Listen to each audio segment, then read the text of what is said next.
Bienvenue dans le goût du savoir. Si tu aimes la vidéo, like et abonne-toi. Alors aujourd'hui, Cécile, on va parler mémoire et témoire aussi.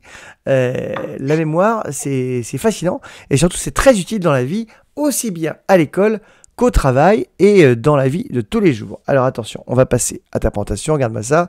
Hop, c'est parti. Alors, Alors, que je vous explique aujourd'hui, nous avions vu les émissions précédentes que l'attention, la concentration était un des piliers de l'apprentissage, mais pas uniquement. Il y a aussi la mémorisation et on va voir justement en quoi cette mémorisation a de l'importance dans les apprentissages. Donc déjà, si vous regardez ce premier GIF, à quoi cela vous fait-il penser? bah c'est Man in Black où il nous effaçait la Men in Black. mémoire d'un coup d'un seul. Ouais. Et alors, justement, qu'est-ce que vous avez fait pour retrouver cette information? Bon, on a fait On a appel à notre plongé dans mémoire. notre mémoire. Ouais, c'est-à-dire que lorsque vous avez une information qui vous arrive comme ça, vous la voyez, ou alors vous l'entendez, mais en tout cas, vous faites des allers-retours constamment et vous faites des liens avec votre mémoire. Et c'est ce que nous allons voir aujourd'hui. Donc en effet, il s'agissait de Men in Black et ce moment où il efface justement cette mémoire. Bien évidemment, c'est de la science-fiction. Bien que quelquefois, quand il y a des accidents cérébraux, et ça peut arriver, le cerveau est endommagé, il y a une partie du cerveau, du coup, qui ne fonctionne pas, et notamment la mémoire. Ah oui, ça arrive, c'est Alors, terrible cette d'ailleurs quand ça mémoire, arrive, hein. Il y a plein de comment? films là-dessus. Oui, oui, oui. Cette mémoire, donc, nous allons voir dans un premier temps, est-ce que cette mémoire va pouvoir traverser le temps? À votre avis, quand nous faisons appel à notre mémoire, est-ce pour évoquer le passé, le présent ou le futur? Ouais. Passé. Hmm, Bah le le passé plutôt, futur. non? Alors, il y a en effet le passé, hein, mais pas uniquement, puisque lorsque nous sommes dans le présent, nous sommes obligés aussi d'utiliser notre mémoire, qu'elle soit dans le passé ou pas, mais aussi dans le futur, puisque c'est ce qui nous permet aussi de nous projeter et faire des choix. Donc finalement, on convoque notre mémoire à chaque moment du temps.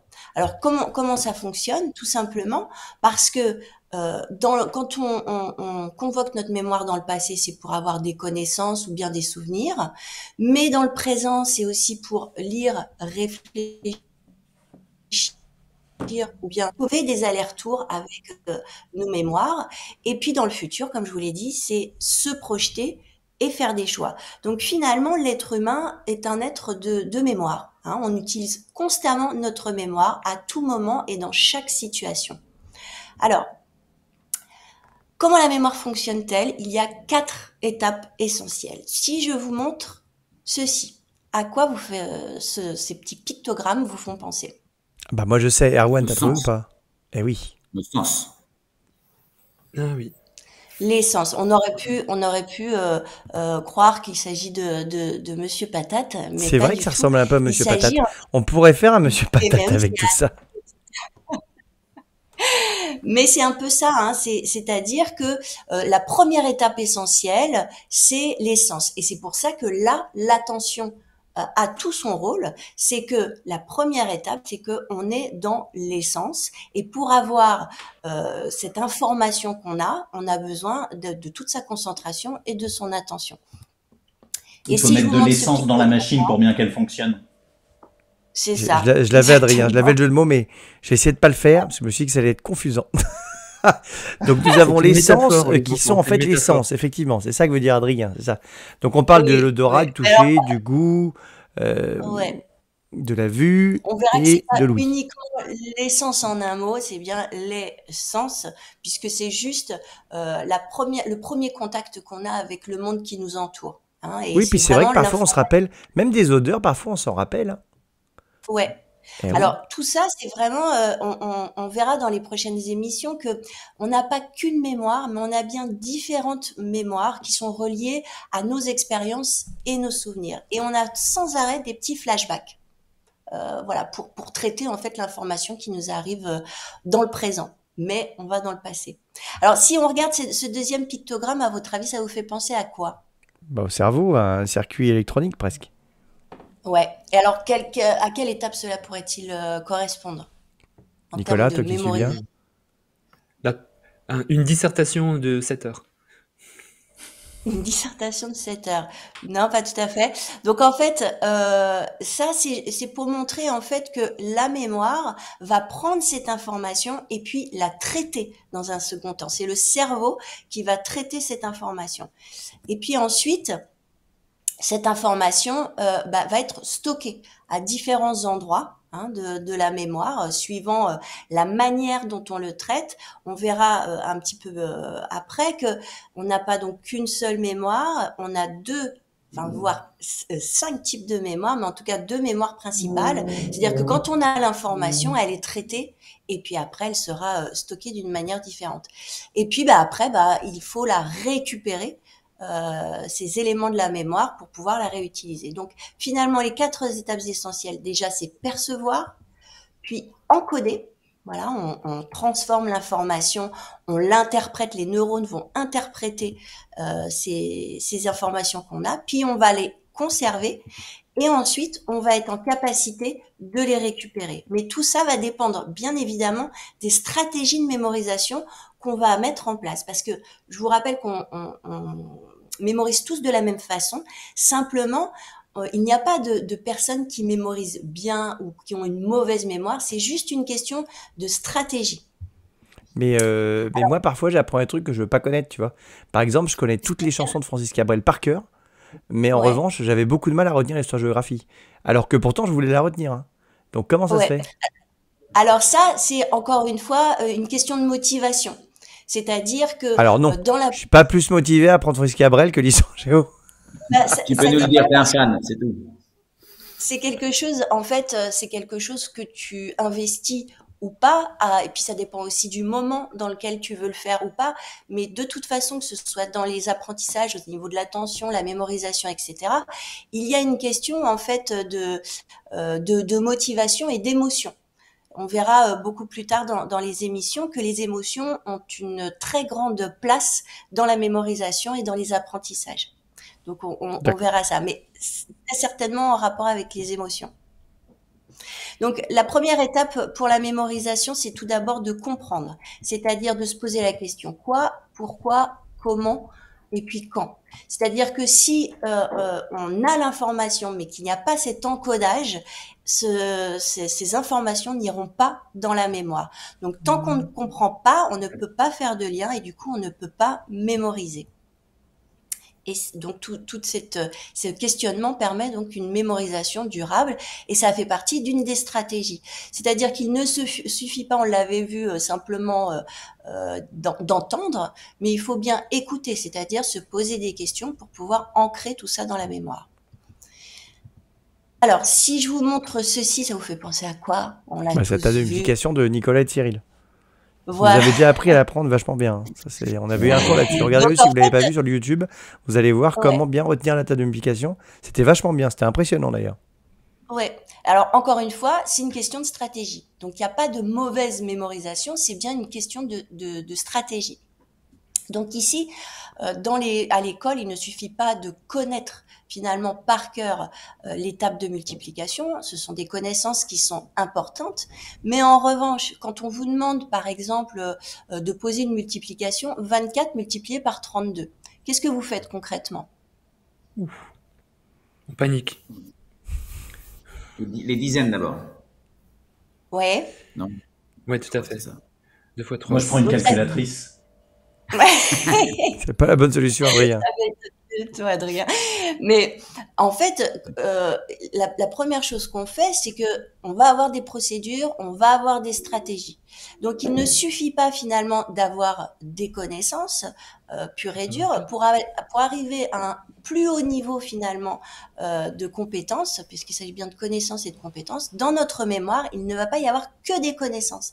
Il va y avoir aussi des compétences en termes de procédures et de stratégies. Et pour avoir finalement ces deux choses qui fonctionnent, on va avoir 2 types de mémoire. Donc on va avoir la mémoire de travail et puis la mémoire à long terme. Et j'ai même mis les mémoires à long terme. Alors, ces deux mémoires vont constamment travailler ensemble. Donc la mémoire à court terme, c'est la mémoire de travail qui va finalement relier tous les éléments dont ils ont besoin pour traiter l'information, mais ça va se passer dans un temps très très court. Alors que les mémoires à long terme, à l'intérieur, il va y avoir les connaissances, les souvenirs et les savoir-faire. Et lorsqu'on est, par exemple, quand on dit qu'on est en surcharge cognitive, c'est-à-dire qu'il y a beaucoup trop de choses qui se passent, c'est au niveau de la mémoire de travail que ça se passe. Donc le mieux, c'est, comme on l'avait vu les émissions précédentes, c'est de compartimenter justement les tâches à faire. Mais la première mémoire qu'on utilise, c'est bien la mémoire de travail. C'est elle qui va traiter les informations, qui va aller dans les mémoires à long terme, retourner, etc. Et ça se passe en un minimum de temps. Alors, les éléments essentiels pour conclure, pour mémoriser, d'abord comprendre, faire du lien constamment avec nos mémoires à long terme, mais aussi savoir conserver l'information, et ça on verra dans les émissions suivantes qu'il y a des stratégies bien particulières pour savoir stocker de manière durable les stratégies pour pouvoir les récupérer ensuite. Et puis, bien sûr, récupérer à bon escient, parce qu'il suffit pas de stocker, il faut aussi savoir où chercher pour s'adapter finalement à ce qu'on veut faire. Voilà, donc la semaine prochaine, on parlera un petit peu plus justement de cette mémoire de travail, comment elle fonctionne et comment aussi l'optimiser. Oui, parce qu'on a eu Devé qui nous demande est-ce qu'il faut mettre des stratégies en place spéciales, par exemple pour les acteurs, pour apprendre des textes. Alors moi, je pourrais te donner ma méthode, hein, mais est-ce qu'il y a des méthodes spéciales de mémorisation? Il y en a où on sait que ça marche, il y en a où on sait que ça marche pas. Je sais que par exemple, il y a des gens qui écoutent des trucs dans leur casque la nuit pendant qu'ils dorment. Je suis pas sûr qu'ils enregistrent le truc, mais il y en a qui font ça. Non, alors après, c'est encore une fois en lien avec les perceptions. C'est-à-dire que y a un neuromythe, hein, des fausses croyances qui nous disent, finalement, on est plus, je suis visuel, je suis auditif, je suis kinesthésique. Tout ça, c'est une fausse croyance, puisqu'on utilise tous nos sens. On va avoir un canal préférentiel, et c'est ce canal préférentiel qui va finalement nous aider à choisir la meilleure stratégie de mémorisation. Mais quelquefois, on peut avoir deux canaux, c'est-à-dire qu'on a besoin de regarder, mais aussi d'entendre. Donc après, chaque stratégie de mémorisation est extrêmement personnelle à chacun. Et donc, il y a des acteurs qui vont plus utiliser, par exemple, l'auditif, c'est-à-dire qu'ils vont se répéter le texte tout en marchant. Alors ça, là, ils utilisent deux canaux, c'est-à-dire le canal auditif et puis le canal kinesthésique. Et puis, il y en a qui vont avoir besoin d'écrire, de lire, de voir. Donc après, chaque stratégie de mémorisation est propre à chacun. Oui, c'est vrai. Moi, par exemple, j'aime bien l'apprendre en me déplaçant. Comme ça, je me dis, quand je suis à cet endroit-là, c'est ça que je dis, tu vois. Ouais, voilà.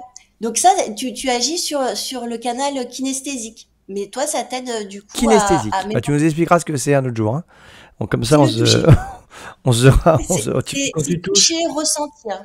Voilà. D'accord, c'est beau. Nicolas le fait très bien dans sa grotte aussi. On va t'applaudir pour ce cours exceptionnel. Attention, formidable les amis. Allez le liker si vous voulez. C'est facile. Je suis sûr que ce cours restera dans les mémoires. Nicolas, toi, tu as une bonne mémoire de façon générale ou pas? En fait, c'est un enfer absolu. J'ai une très mauvaise mémoire. Ah bon? Et ça me met dans un trac terrible. Ouais, j'ai une très mauvaise mémoire. Mais peut-être tu nous diras, Cécile, mais ça peut être un autre cours, mais peut-être qu'on a un moyen de la travailler. Est-ce que c'est un peu comme un muscle, la mémoire, et que plus on la travaille, plus on en a? C'est exactement ça. C'est vraiment un entraînement. Et voilà, Nicolas, tu vois. On fera un cours là-dessus alors. Comment travailler notre mémoire pour avoir une meilleure mémoire? Ce sera très bien. Sauf pour les chiffres. Les chiffres, il n'y a aucun problème. Calcul mental, choses comme ça. Par exemple, 24 x 32, ça fait 768. Bon. Mais, oui, c'est sinon... facile. Ça, tu l'as préparé avec une calculette. T'essayes de nous impressionner. Alors qu'on sait très bien qu'en maths, t'es pas le meilleur. Par contre, en français, t'es le meilleur. Mais ça, c'est logique. T'es prof de français. D'ailleurs, en parlant de logique, on va parler des connecteurs logiques. Je ne sais pas ce que c'est. Je n'ai jamais entendu ce mot-là de ma vie. Alors, ça me sidère. Donc, on va découvrir. Je découvre encore des trucs à mon âge grâce à toi. C'est incroyable.